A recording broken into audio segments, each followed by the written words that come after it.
Sophie and Elsa, The Magical Journey in Arendelle. In the beautiful kingdom of Arendelle, there was a little girl named Sophie. At 7 years old, Sophie loved adventures and always dreamt of exploring magical places.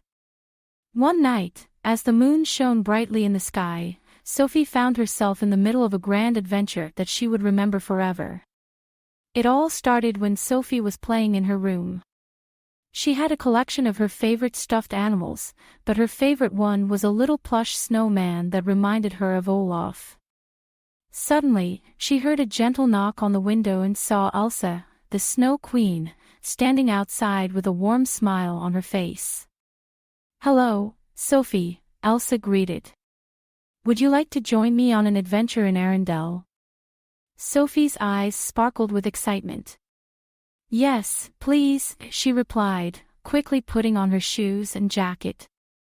With a wave of her hand, Elsa created a magical snowflake that transported them to the heart of Arendelle.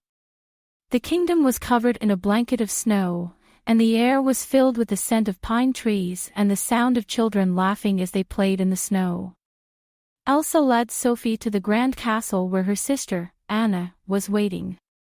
Anna greeted Sophie with a big hug and offered her a cup of hot cocoa.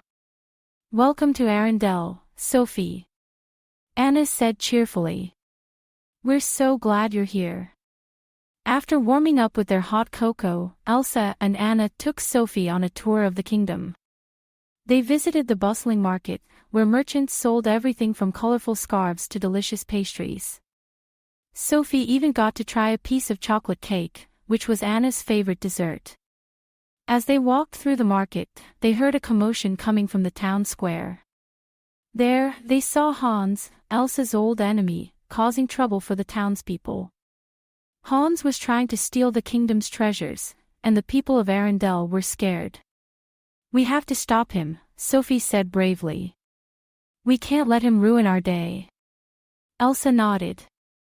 "You're right, Sophie. We need to show Hans that the power of love and family is stronger than his greed." With a determined look in her eyes, Elsa used her ice powers to create a magical barrier around Hans, trapping him in a cage of ice. Hans struggled, but he couldn't escape. The townspeople cheered and thanked Elsa, Anna, and Sophie for their bravery. "Thank you for helping us, Sophie," Elsa said, placing a hand on her shoulder. "You were very brave." "I'm just glad we could stop him," Sophie replied with a smile. With Hans defeated, the rest of the day was filled with fun and laughter. Elsa took Sophie to the top of the North Mountain, where they built a giant snowman that looked just like Olaf. They even had a snowball fight, with Anna joining in and everyone laughing as they dodged flying snowballs. As the sun began to set, Elsa and Anna took Sophie back to the castle, where they enjoyed a delicious feast. Elsa's favorite dessert, ice cream, was served, and everyone agreed it was the perfect ending to a perfect day. Before it was time for Sophie to return home, Elsa and Anna gave her a special gift, a beautiful snowflake pendant that glowed with a soft, blue light. "This is to remind you of your adventure in Arendelle and the power of love and family," Elsa explained.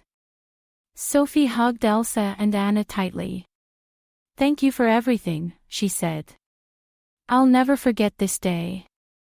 With a wave of her hand, Elsa created another magical snowflake that transported Sophie back to her room. As she looked at the snowflake pendant, Sophie couldn't help but smile. She knew that no matter what, she would always have the memories of her adventure in Arendelle and the lessons she learned about the importance of family and love. As she drifted off to sleep, Sophie dreamed of more adventures with Elsa and Anna, knowing that she was always welcome in the magical kingdom of Arendelle. Created by a kid and their parent using Talebot, click the link in the video description to create your own story.